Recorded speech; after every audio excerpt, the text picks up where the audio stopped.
ಅಂದ್ರೆ ನಾವು ಮನುಷ್ಯನ ಮನಸ್ಸು ಆಳವಾದ ದುಃಖ ಅಥವಾ ತೀವ್ರವಾದ ಆಘಾತವನ್ನು ಎದುರಿಸಿದಾಗ ಏನಾಗುತ್ತೆ ಅಂತ ಒಮ್ಮೆ ಯೋಚಿಸಿದ್ರೆ ಆಲೋಚನಾ ಕ್ರಮ ಒಂಥರ ಸಂಪೂರ್ಣವಾಗಿ ಅಸ್ತವ್ಯಸ್ತ ಆಗ್ಬಿಡುತ್ತೆ ಅಲ್ವಾ?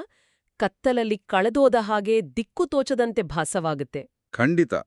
ಆಘಾತದ ಸಮಯದಲ್ಲಿ ಮೆದುಳು ಆ ತರ್ಕಬದ್ಧವಾಗಿ ಯೋಚಿಸೋದನ್ನೇ ಸಂಪೂರ್ಣವಾಗಿ ನಿಲ್ಲಿಸಿಬಿಡುತ್ತೆ. ಭಾವನೆಗಳ ಉಬ್ಬರವಿಳಿತದಲ್ಲಿ ಯಾವುದೇ ಗಣಿತದ ನಿಖರತೆ ಇರೋದಿಲ್ಲ. ಅದು ಕೇವಲ ಹತಾಶೆಯ ಅಥವಾ ಶೂನ್ಯತೆ ಅಭಿವ್ಯಕ್ತಿಯಾಗಿರುತ್ತೆ. ಹೌದು, ಅದು ಕೇವಲ ಒಂದು ಅಸ್ತವ್ಯಸ್ತ ಬಿರುಗಾಳಿ ತರಹ ಇರುತ್ತೆ. ನಾವು ಯಾವುದಾದ್ರೂ ಕಾಯಿಲೆಗೆ ಎಕ್ಸ್ರೇ ತೆಗೆಸಿದಾಗ ಎಲ್ಲಿ ಮೂಳೆ ಮುರಿದಿದೆ ಅಂತ ವೈದ್ಯರು ನಿಖರವಾಗಿ ತೋರಿಸ್ತಾರಲ್ಲ, ಹಾಗೆ ನಮ್ಮ ಭಾವನೆಗಳನ್ನ ಅಳಿಯೋಕ್ ಸಾಧ್ಯನೇ ಇಲ್ಲ. ನಿಜ. ಭಾವನೆಗಳಿಗೆ ಯಾವುದೇ ನಿರ್ದಿಷ್ಟ ರೂಪ ಇರುವುದಿಲ್ಲ. ಆದ್ರೆ ಇಲ್ಲೊಂದು ಅಸಾಧ್ಯವಾದ ಕಲ್ಪನೆ ಮಾಡ್ಕೊಳ್ಳೋಣ. ಆ ಅತೀವ ದುಃಖದ ಎದೆಯೊಳಗಿನ ರಚ್ಚೆ ಬಿದ್ದ ನೋವಿನ ಕ್ಷಣದಲ್ಲಿಯೇ ಆ ಗೊಂದಲ ಆಕಸ್ಮಿಕವಾಗಿ ಒಂದು ಪರಿಪೂರ್ಣ ಗಣಿತದ ಚೌಕಟ್ಟಿರುವ ನಿರ್ದಿಷ್ಟ ಛಂದಸ್ಸಿನಿಂದ ಕೂಡಿದ ಅದ್ಭುತ ಕಾವ್ಯವಾಗಿ ರೂಪುಗೊಂಡ್ರೆ ಹೇಗಿರುತ್ತೆ? ಓ ವಾವ್! ಅದೊಂದು ದೊಡ್ಡ ಮಾನಸಿಕ ವಿಸ್ಮಯ ಅಂತಾನೆ ಹೇಳಬಹುದು. ಗೊಂದಲದ ಬದಲು ಅಲ್ಲಿ ಒಂದು ಸ್ಪಷ್ಟತೆ, ಲಯಬದ್ಧತೆ ಒಮ್ಮೆಲೆ ಹುಟ್ಟಿಕೊಂಡ್ರೆ ಅದು ನಿಜಕ್ಕೂ ಆಶ್ಚರ್ಯ. ಎಕ್ಸಾಕ್ಟ್ಲಿ. ಆ ವಿಸ್ಮಯನೇ ನಾವು ಇಂದು ಮಾಡ್ತಿರುವ ಈ ಆಳವಾದ ವಿಶ್ಲೇಷಣೆಯ ಪ್ರಮುಖ ಕೇಂದ್ರಬಿಂದು. ಈ ಅಧ್ಯಯನದಲ್ಲಿ ನಾವು ಭಾರತದ ಅತ್ಯಂತ ಶ್ರೇಷ್ಠ ಮಹಾಕಾವ್ಯವಾದ ರಾಮಾಯಣದ ಬಾಲಕಾಂಡದ ಮೂಲಪಾಠಗಳು ಹಾಗೂ ವಿಶ್ಲೇಷಣೆಗಳನ್ನ ಶೋಧಿಸ್ತಾ ಇದ್ದೀವಿ. ಮತ್ತು ಈ ಸಂಪೂರ್ಣ ಅಧ್ಯಯನದ ಉದ್ದೇಶ ಬಾಲಕಾಂಡವನ್ನ ಕೇವಲ ಒಂದು ಪ್ರಾಚೀನ ಕಥೆಯ ಆರಂಭ ಅಂತ ನೋಡೋದಲ್ಲ. ಬದಲಾಗಿ ಅದು ಮಾನವನ ಮನಃಶಾಸ್ತ್ರ, ನಾಯಕತ್ವದ ಸೂಕ್ಷ್ಮ ಗುಣಗಳು ಮತ್ತು ಸಮಾಜದ ರಚನೆಯನ್ನ ವಿವರಿಸುವ ಒಂದು ವಿಸ್ತೃತ ಕೈಪಟ್ಟಿ ಅಂತ ಅರ್ಥ ಮಾಡಿಕೊಳ್ಳೋದು. ಕರೆಕ್ಟ್. ಮೂಲ ಪಾಠಗಳನ್ನ ಸೂಕ್ಷ್ಮವಾಗಿ ಗಮನಿಸಿದಾಗ ಇದು ಕೇವಲ ರಾಮನ ಜನನ ಮತ್ತು ಬಾಲ್ಯದ ಕಥೆಗೆ ಸೀಮಿತವಾಗಿಲ್ಲ ಅನ್ನೋದು ಸ್ಪಷ್ಟವಾಗುತ್ತೆ. ಹೌದು. ಇದರ ಪ್ರತಿ ಸರ್ಗದಲ್ಲೂ ಅಡಗಿರುವ ಮನುಷ್ಯನ ಆಂತರಿಕ ತೊಳಲಾಟಗಳು, ಆಮೇಲೆ ಅಧಿಕಾರದ ಸಮತೋಲನ ಮತ್ತು ಸಾಮಾಜಿಕ ರಚನೆಗಳ ಚಿತ್ರಣಗಳು ಅಗಾಧವಾಗಿವೆ. ಈ ಕಾವ್ಯ ಹುಟ್ಟಿದ ಪ್ರಸಂಗವೇ ಒಂದು ದೊಡ್ಡ ಮನೋವೈಜ್ಞಾನಿಕ ಅಧ್ಯಯನಕ್ಕೆ ದಾರಿ ಮಾಡಿಕೊಡುತ್ತೆ. ಹಾಗಾದ್ರೆ ಆ ಉಗಮದ ಕಥೆಯಿಂದಲೇ ಈ ವಿಶ್ಲೇಷಣೆ ಶುರು ಮಾಡೋಣ. ಬಾಲಕಾಂಡದ 2ನೇ ಸರ್ಗದಲ್ಲಿ ಆ ದುಃಖಕಾವ್ಯವಾದ ಅಚ್ಚರಿಯ ಪ್ರಸಂಗ ಬರುತ್ತೆ. ಮಹರ್ಷಿ ವಾಲ್ಮೀಕಿಯೋರು ತಮಸಾ ನದಿಯ ತೀರದಲ್ಲಿ ಸಂಚರಿಸ್ತಿರ್ತಾರೆ. ಅಲ್ಲಿ ಕ್ರೌಂಚ ಪಕ್ಷಿಗಳ ಜೋಡಿಯೊಂದು ಅತ್ಯಂತ ಆನಂದದಿಂದ ವಿಹರಿಸ್ತಿರುತ್ತೆ. ಆಗ ಆಕಸ್ಮಿಕವಾಗಿ ಬೇಡನೊಬ್ಬ ತನ್ನ ಬಾಣದಿಂದ ಗಂಡು ಪಕ್ಷಿಯನ್ನು ಕೊಲ್ಲುತ್ತಾನೆ. ರಕ್ತದ ಮಡುವಿನಲ್ಲಿ ಒದ್ದಾಡುತ್ತಿರುವ ತನ್ನ ಸಂಗಾತಿಯನ್ನ ಕಂಡು ಆ ಹೆಣ್ಣು ಪಕ್ಷಿ ಕರುಣಾಜನಕವಾಗಿ ರೋದಿಸುತ್ತೆ. ಆ ದೃಶ್ಯ ಕಂಡ ವಾಲ್ಮೀಕಿಯವರಲ್ಲಿ ತೀವ್ರವಾದ ಶೋಕ ಆವರಿಸುತ್ತೆ. ಆ ಕ್ಷಣದಲ್ಲಿಯೇ ಆ ಆಘಾತದ ಪ್ರತಿಕ್ರಿಯೆಯಾಗಿ ಅವರ ಬಾಯಿಂದ ಮಾನಿಷಾದ ಅನ್ನೋ ಶ್ಲೋಕ ಹೊರಹೊಮ್ಮುತ್ತೆ. ನಿಜ. ಆದ್ರೆ ನನ್ಗಿಲ್ಲಿ ಅರ್ಥವಾಗದ ವಿಚಾರವೊಂದಿದೆ. ಒಬ್ಬ ವ್ಯಕ್ತಿ ಕಣ್ಣೆದ್ರು ಕೊಲೆಯೊಂದನ್ನ ನೋಡಿದಾಗ ಆಘಾತದಿಂದ ಕಿರುಚಬಹುದು ಅಥವಾ ಅಳ್ಬೋದಲ್ವಾ? ಆದ್ರೆ ವಾಲ್ಮೀಕಿಯವರ ಬಾಯಿಂದ 8 ಅಕ್ಷರಗಳ 4 ಸಾಲುಗಳಿರುವ ಪರಿಪೂರ್ಣ ಅನುಷ್ಟುಪ್ ಛಂದಸ್ಸಿನ ಶ್ಲೋಕ ಹೊರಬರುತ್ತೆ. ಇದು ನಿಜಕ್ಕೂ ಸೋಜಿಗದ ಸಂಗತಿ. ಇದು ಆಧುನಿಕ ಮನಃಶಾಸ್ತ್ರದಲ್ಲಿ ತೀವ್ರವಾದ ವಿನಾಶಕಾರಿ ನೋವನ್ನ ರಚನಾತ್ಮಕ ಸೃಜನಶೀಲತೆಯಾಗಿ ಪರಿವರ್ತಿಸುವ ಸಬ್ಲಿಮೇಷನ್ ಪ್ರಕ್ರಿಯೆ ಅಂತ ಕರೀತಾರಲ್ಲ, ಇದು ಅದರ ಪ್ರಾಚೀನ ಉದಾಹರಣೆಯಂತೆ ಭಾಸವಾಗುತ್ತಿಲ್ಲವೇ? ಖಂಡಿತ. ಆ ಕಲ್ಪನೆ ಇಲ್ಲಿ ನಿಖರವಾಗಿ ಅನ್ವಯವಾಗುತ್ತೆ. ವಾಲ್ಮೀಕಿಯವರ ಕರುಣೆ ಮತ್ತು ಆಕ್ರೋಶ ಕೇವಲ ಕಣ್ಣೀರಿನಲ್ಲಿ ಕರಗಿ ಹೋಗದೆ ಅದೊಂದು ಲಯಬದ್ಧವಾದ ಅಕ್ಷರ ರೂಪವನ್ನ ಪಡೆದುಕೊಂಡಿತು. ಆಘಾತವನ್ನ ಅರಗಿಸಿಕೊಳ್ಳೋಕೆ ಮಾನವನ ಪ್ರಜ್ಞೆ ಕಂಡುಕೊಂಡ ಅತ್ಯುನ್ನತ ಮಾರ್ಗವೇ ಕಲೆ. ಅದ್ಭುತ. ಆದರೆ ಈ ಆಕರಗಳಲ್ಲಿ ಬರುವ ಮುಂದಿನ ಘಟನೆ ಈ ಪ್ರಕ್ರಿಯೆಯ ಹಿಂದಿನ ತತ್ವವನ್ನ ಇನ್ನಷ್ಟು ಆಳವಾಗಿಸುತ್ತೆ. ಈ ಶ್ಲೋಕ ಉಚ್ಚರಿಸಿದ ತಕ್ಷಣ ವಾಲ್ಮೀಕಿಯವರು ನಾನು ಶೋಕಪೀಡಿತನಾಗಿ ಏನು ಹೇಳ್ಬಿಟ್ಟೆ ಅಂತ ತೀವ್ರ ಚಿಂತಾಗ್ರಸ್ತರಾಗ್ತಾರೆ. ಅವರಿಗೆ ತಮ್ಮ ಪ್ರತಿಕ್ರಿಯೆಯ ಬಗ್ಗೆ ಆಶ್ಚರ್ಯ, ಗೊಂದಲ ಇರುತ್ತೆ. ಅಂಡೆ ತಾವೇನು ಹೇಳಿದೆ ಅಂತ ಅವರಿಗೆ ಅರಿವಿರ್ಲಿಲ್ಲ. ಹೌದು. ಆಗ ಅಲ್ಲಿಗೆ ಸಾಕ್ಷಾತ್ ಬ್ರಹ್ಮದೇವರು ಆಗಮಿಸಿ ಶೋಕಃ ಶ್ಲೋಕತ್ವಮಾಗತಃ ಅಂದ್ರೆ ನಿನ್ನ ದುಃಖವೇ ಶ್ಲೋಕವಾಗಿದೆ, ಇದು ನಿನ್ನ ಇಚ್ಛೆಯಿಂದಲ್ಲ ನನ್ನ ಸಂಕಲ್ಪದಿಂದಲೇ ಹೊರಹೊಮ್ಮಿದೆ ಅಂತ ಹೇಳ್ತಾರೆ. ಅಂದ್ರೆ ಕೇವಲ ಬೌದ್ಧಿಕ ಪ್ರಯತ್ನದಿಂದ ಕೂತು ಬರೆದದ್ದಲ್ಲ, ಬದಲಾಗಿ ಅನುಭೂತಿಯಿಂದ ಆ ಅಂತರಾಳದ ನೋವಿನಿಂದ ಅಪ್ರಯತ್ನಪೂರ್ವಕವಾಗಿ ಹೊಮ್ಮಿದ ಕಲೆಗೆ ಒಂದು ದೈವಿಕ ಅಥವಾ ಸಾರ್ವತ್ರಿಕ ಮಾನ್ಯತೆ ಸಿಕ್ಕಿತು ಅಂತ ಅರ್ಥನೆ. ಎಕ್ಸಾಕ್ಟ್ಲಿ. ವಾಲ್ಮೀಕಿ ಅವರ ಬಾಯಿಂದ ಬಂದ ಯಾವುದೇ ಮಾತು ಇನ್ನು ಮುನ್ನೆ ಸುಳ್ಳಾಗೋದಿಲ್ಲ ಅನ್ನೋ ವರವನ್ನ ಬ್ರಹ್ಮ ನೀಡ್ತಾನೆ. ಸತ್ಯ ಮತ್ತು ಆಳವಾದ ಅನುಭೂತಿಯಿಂದ ಹುಟ್ಟಿದ ಕಲೆಗೆ ಹೇಗೆ ಶಾಶ್ವತತೆ ಒಲಿಯುತ್ತೆ ಅನ್ನೋದನ್ನ ಈ ಪ್ರಸಂಗ ವಿವರಿಸುತ್ತೆ. ಇದೆಲ್ಲ ಕೇಳೋಕೆ ಒಂಥರ ರೋಮಾಂಚನ ಆಗುತ್ತೆ. ಹೌದು, ಇದೇ ನೋವಿನಿಂದ ಇಡೀ ರಾಮಾಯಣ ಮಹಾಕಾವ್ಯದ ಸೃಷ್ಟಿಯಾಗುತ್ತೆ. ಕುತೂಹಲದ ಸಂಗತಿ ಏನ್ ಗೊತ್ತಾ? ಮುಂದೆ ಇದೇ ಕಾವ್ಯವನ್ನ ಲವಕುಶಲು 9 ರಸಗಳೊಂದಿಗೆ ತಂತಿವಾದ್ಯಗಳ ಹಿನ್ನೆಲೆಯಲ್ಲಿ ಋಷಿಮುನಿಗಳ ಸಭೆಯಲ್ಲಿ ಹಾಡ್ತಾರೆ. ಆಗ ಮಂತ್ರಮುಗ್ಧರಾದ ಆ ಮುನಿಗಳು ಆ ಕಾವ್ಯವನ್ನ ಮೆಚ್ಚಿ ಲವಕುಶರಿಗೆ ಉಡುಗೊರೆಗಳನ್ನ ನೀಡ್ತಾರೆ. ಆದರೆ ಆ ಉಡುಗೊರೆಗಳು ಚಿನ್ನ ಬೆಳ್ಳಿಯಲ್ಲ, ಕೃಷ್ಣಾಜೀನ, ನಾರುಮಡಿ ಮತ್ತು ಕಮಂಡಲುವಿನಂತಹ ಅತ್ಯಂತ ಸರಳವಾದ ದೈನಂದಿನ ವಸ್ತುಗಳು. ಇಷ್ಟು ದೊಡ್ಡ ಕಾವ್ಯವನ್ನ ಕೇಳಿದ ಮೇಲೆ ರತ್ನವೈಢೂರ್ಯಗಳನ್ನ ಕೊಡುವ ಬದಲು ಕೇವಲ ಮರದ ತೊಗಟೆ ಮತ್ತು ನೀರಿನ ಪಾತ್ರೆಯನ್ನ ಕೊಡುವುದು ಸ್ವಲ್ಪ ವಿಚಿತ್ರ ಎನಿಸುವುದಿಲ್ಲವೇ? ಇದರ ಹಿಂದಿನ ತರ್ಕ ಏನಿರ್ಬೋದು ಅಂತ ಯೋಚಿಸ್ತಿದ್ದೆ. ಕಲೆಯ ನಿಜವಾದ ಶಕ್ತಿ ಇರೋದೇ ಅಲ್ಲಿ. ಆ ಕಾವ್ಯದ ತೀವ್ರತೆ ಭೌತಿಕ ಸಂಪತ್ತಿಗಿಂತ ಮೀರಿದ ಒಂದು ಅನುಭವವನ್ನು ಸೃಷ್ಟಿಸಿತು. ಆ ಋಷಿಗಳು ಭೌತಿಕವಾಗಿ ಬಡವರಾಗಿದ್ದರೂ ತಮ್ಮ ಬಳಿಯಿದ್ದ ಅತ್ಯಮೂಲ್ಯವಾದದ್ದನ್ನ, ಅಂದ್ರೆ ತಮ್ಮ ತಪಸ್ಸಿನ ಮತ್ತು ಬದುಕಿನ ಪ್ರತೀಕಗಳಾದ ವಸ್ತುಗಳನ್ನೇ ನೀಡುವ ಮೂಲಕ ಕಲೆಯ ಸತ್ಯತೆಗೆ ತಲೆಬಾಗಿದರು. ಓ, ಇದು ನಿಜಕ್ಕೂ ಆಳವಾದ ಅರ್ಥ. ಹೌದು, ಸಂಪತ್ತಿನಿಂದ ಕಾವ್ಯದ ಮೌಲ್ಯವನ್ನ ಅಳೆಯಲು ಸಾಧ್ಯವಿಲ್ಲ ಅನ್ನೋದಿಲ್ಲಿನ ಸಾರಾಂಶ. ನೋವು ಹೇಗೆ ಕಾವ್ಯವಾಗಿ ಒಂದು ಆಂತರಿಕ ಶಿಸ್ತಾಗಿ ಬದಲಾಯಿತು ಅನ್ನೋದನ್ನ ಇದು ಸೂಚಿಸುತ್ತೆ.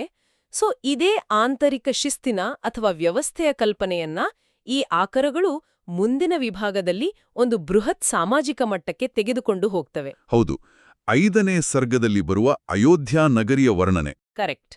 ಮನೋಚಕ್ರವರ್ತಿಯಿಂದ ನಿರ್ಮಿತವಾದ ಈ ನಗರ 12 ಯೋಜನ ಉದ್ದ ಮತ್ತು 3 ಯೋಜನ ಅಗಲ ಇತ್ತಂತೆ.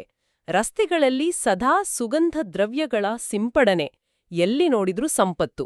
ಅಯೋಧ್ಯೆಯಲ್ಲಿ ಯಾರೂ ಅವಿದ್ಯಾವಂತರಾಗಲಿ ಬಡವರಾಗಲಿ ದುಃಖಿಗಳಾಗಲಿ ಇರಲಿಲ್ಲ ಅನ್ನೋ ವರ್ಣನೆ ಇದೆ. ಇದು ಸಂಪೂರ್ಣವಾಗಿ ಒಂದು ಆದರ್ಶ ಲೋಕ, ಅಂದ್ರೆ ಯುಟೋಪಿಯನ್ ಕಲ್ಪನೆ. ನಿಜ.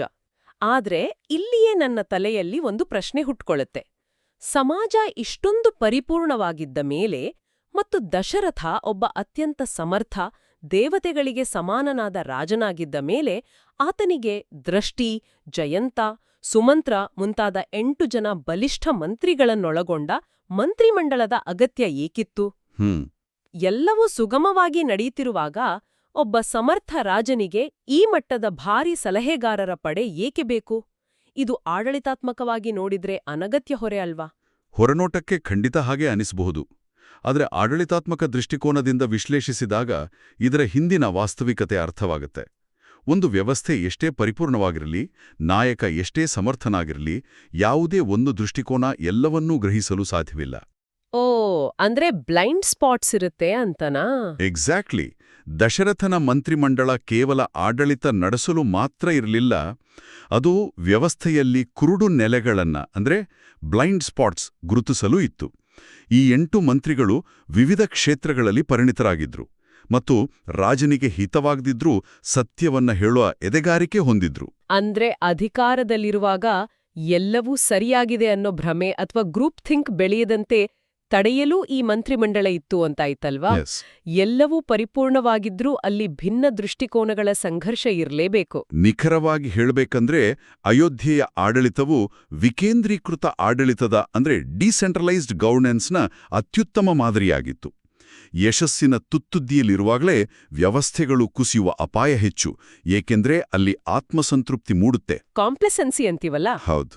ಆ ಆತ್ಮಸಂತೃಪ್ತಿಯನ್ನ ಮುರಿದು ಮುಂಬರುವ ಸವಾಲುಗಳನ್ನ ಊಹಿಸಲು ಪ್ರಾಮಾಣಿಕ ಸಲಹೆಗಾರರ ಅಗತ್ಯವಿದೆ. ಪ್ರಸ್ತುತ ಕಾಲದ ಕಾರ್ಪೊರೇಟ್ ಆಡಳಿತಕ್ಕಾಗಲಿ ರಾಜಕೀಯ ವ್ಯವಸ್ಥೆಗಾಗಲಿ ಈ ಸೂತ್ರ ನೇರವಾಗಿ ಅನ್ವಯಿಸುತ್ತೆ. ಎಲ್ಲವೂ ಸರಿಯಾಗಿರುವಾಗಲೇ ಅತಿ ಹೆಚ್ಚು ಎಚ್ಚರದಿಂದಿರಬೇಕು ಅನ್ನೋದು ಅದ್ಭುತ ಪಾಠ. ಆದರೂ ಈ ಆರಾಮದಾಯಕ ಮತ್ತು ಸುಭದ್ರವಾದ ವಾತಾವರಣ ಬಹಳ ಕಾಲ ಉಳಿಯೋದಿಲ್ಲ. ಅನಿರೀಕ್ಷಿತವಾಗಿ ವಿಶ್ವಾಮಿತ್ರರ ಆಗಮನವಾಗುತ್ತೆ. ಹೌದು, ವಿಶ್ವಾಮಿತ್ರರು ಅರಮನೆಗೆ ಬಂದು ತಮ್ಮ ಯಜ್ಞದ ರಕ್ಷಣೆಗಾಗಿ ಇನ್ನೂ ಹದಿಹರೆಯದವರಾದ ರಾಮಲಕ್ಷ್ಮಣರನ್ನ ಘೋರವಾದ ಕಾಡಿಗೆ ಕರೆದೊಯ್ಯಲು ಕೇಳ್ತಾರೆ. ದಶರಥನಿಗೆ ಇದು ಬರಸಿಡಲು ಬಡದಂತಾಗುತ್ತೆ. ಈ ಆರಾಮದಾಯಕ ಅರಮನೆಯಿಂದ ಹೊರಬೀಳುವ ಪ್ರಕ್ರಿಯೆ ಇದೆಯಲ್ಲ, ಇದು ಸಂಪೂರ್ಣ ಕಂಫರ್ಟ್ ಝೋನ್ನಲ್ಲಿರುವ ಯುವಕರನ್ನ ಒಬ್ಬ ಕಠಿಣ ಮಾರ್ಗದರ್ಶಕ ಬೂಟ್ ಕ್ಯಾಂಪ್ಗೆ ಎಳ್ಕೊಂಡು ಹೋದಂತೆ ಕಾಣ್ತಾ ಇದೆ. ಖಂಡಿತ, ಇದೊಂದು ಕಠಿಣ ತರಬೇತಿಯ ಆರಂಭ. ಆದ್ರೆ ಈ ಆಕರಗಳಲ್ಲಿರುವ ಒಂದು ವಿವರ ನನ್ನನ್ನ ದಂಗುಬಡಿಸಿತು. ಮಾರ್ಗಮಧ್ಯ ವಿಶ್ವಾಮಿತ್ರರು ರಾಮಲಕ್ಷ್ಮಣರಿಗೆ ಅತ್ಯಾಧುನಿಕ ಶಸ್ತ್ರಾಸ್ತ್ರಗಳನ್ನ ಅಥವಾ ಯುದ್ಧತಂತ್ರಗಳನ್ನ ಕೊಡುವ ಬದಲು ಮೊಟ್ಟಮೊದಲಿಗೆ ಬಲ ಮತ್ತು ಅತಿಬಲ ಅನ್ನೋ ಮಹಾವಿದ್ಯೆಗಳನ್ನು ಉಪದೇಶಿಸ್ತಾರೆ. ಈ ಮಂತ್ರಗಳ ಉದ್ದೇಶ ರಾಕ್ಷಸರನ್ನ ನಾಶಪಡಿಸೋದಲ್ಲ, ಬದಲಾಗಿ ಹಸಿವು, ಬಾಯಾರಿಕೆ, ನಿದ್ರೆ ಮತ್ತು ಆಯಾಸವನ್ನ ತಡೆಯುವುದು. ಯುದ್ಧರಂಗಕ್ಕೆ ಇಳಿಯೋ ಮುನ್ನ ಇವುಗಳ ಅಗತ್ಯ ಏನಿದೆ? ಅವ್ರಿಗೆ ಬೇಕಿರೋದು ಬಾಣಗಳಲ್ವಾ? ಯುದ್ಧತಂತ್ರದ ದೃಷ್ಟಿಯಿಂದ ಇದೊಂದು ಮಹತ್ವದ ಹೆಜ್ಜೆ.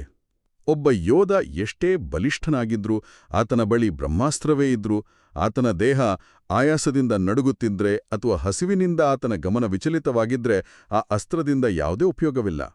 ಇದು 100ಕ್ಕೆ 100 ಸತ್ಯ. ಯುದ್ಧರಂಗಕ್ಕೆ ಇಳಿಯುವ ಮೊದಲು ಆಂತರಿಕ ದೌರ್ಬಲ್ಯಗಳನ್ನ ಅಂದ್ರೆ ಜೀವಶಾಸ್ತ್ರೀಯ ಮಿತಿಗಳನ್ನ ಗೆಲ್ಲುವುದು ಅತ್ಯವಶ್ಯಕ. ಹಸಿವು ಮತ್ತು ನಿದ್ರೆ ಮನುಷ್ಯನ ಸಹಜ ಮಿತಿಗಳು.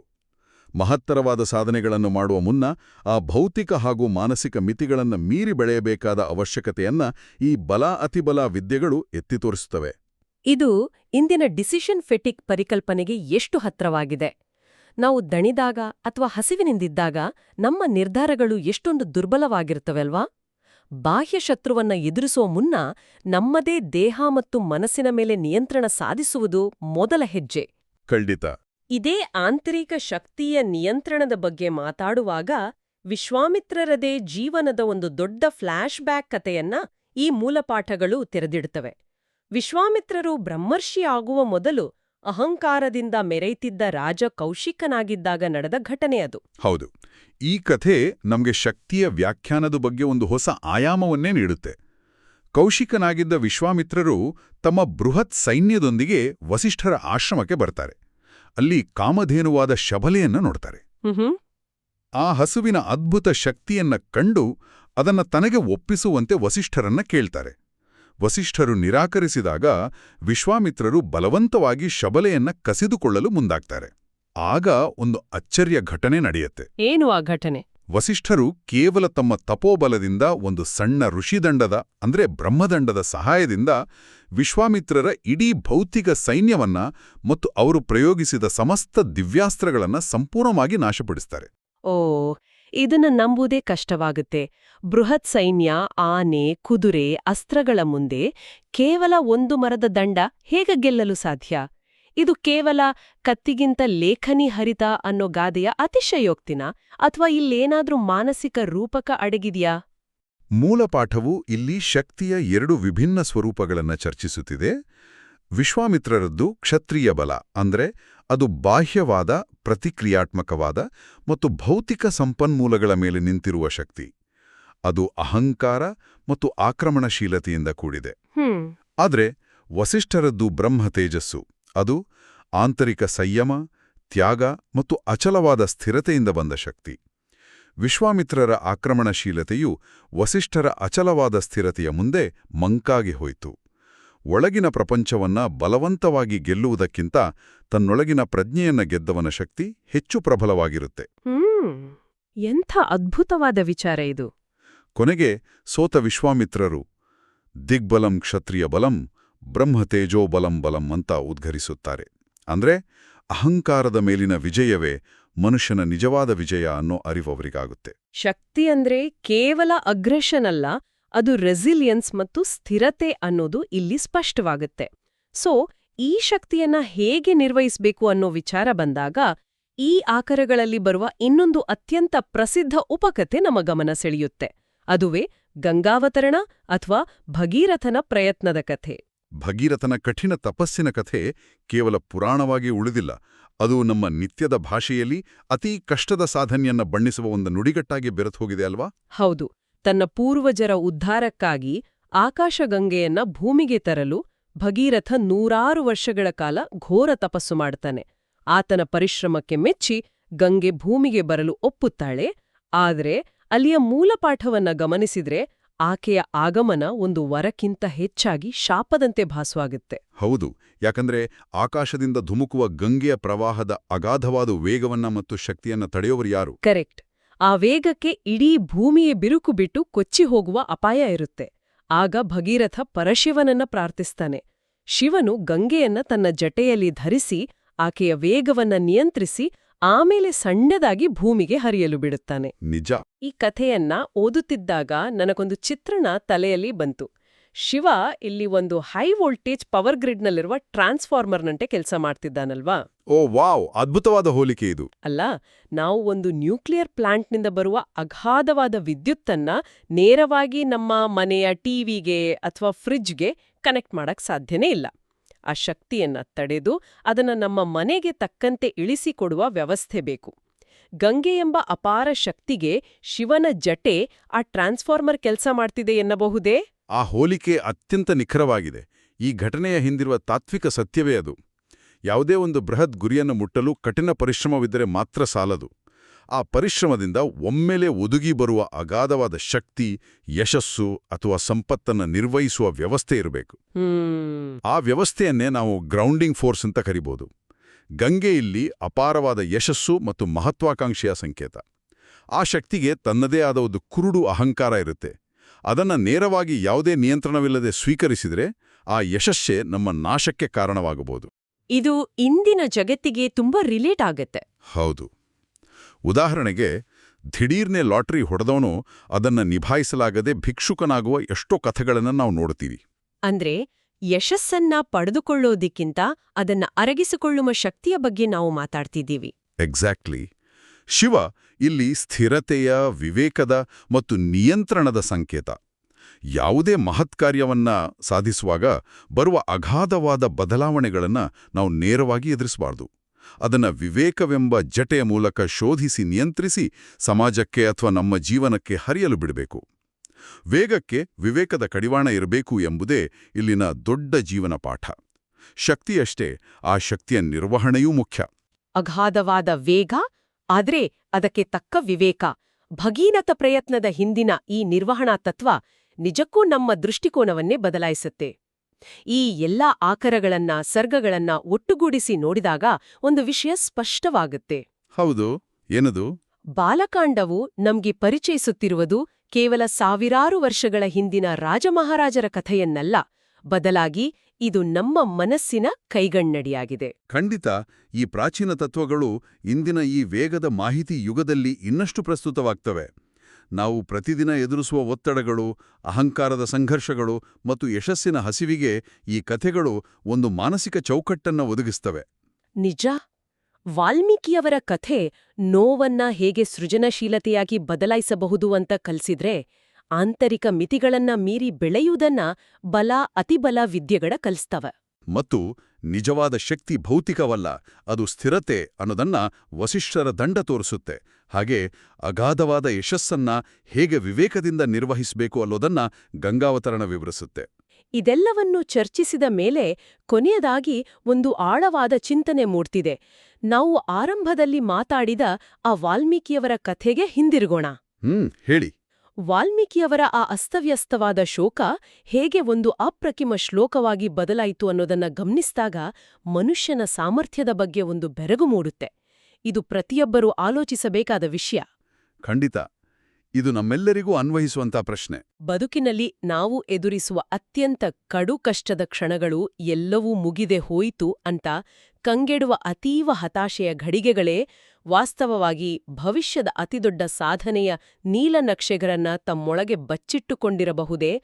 ಆ ಛಿದ್ರಗೊಂಡ ನೋವನ್ನ, ಆ ಆಕ್ರೋಶವನ್ನ ಸರಿಯಾಗಿ ನಿರ್ದೇಶಿಸಿದರೆ ಪ್ರತಿಯೊಬ್ಬ ಮನುಷ್ಯನೊಳಗೂ ಒಂದು ಅದ್ಭುತವಾದ ಮಹಾಕಾವ್ಯ ಸೃಷ್ಟಿಯಾಗಲು ಸಾಧ್ಯವಿಲ್ಲವೇ? ಈ ಚಿಂತನೆಯನ್ನ ಹಾಗೆಯೇ ಉಳಿಸಿಕೊಳ್ಳಿ. ಇದು ಕೇವಲ ಕಾವ್ಯದ ಉಗಮವಲ್ಲ, ಇದು ಮನುಷ್ಯನ ಆಂತರಿಕ ಶಕ್ತಿಯ ಉಗಮದ ಕಥೆ. ಆಲೋಚಿಸುತ್ತಿರಿ.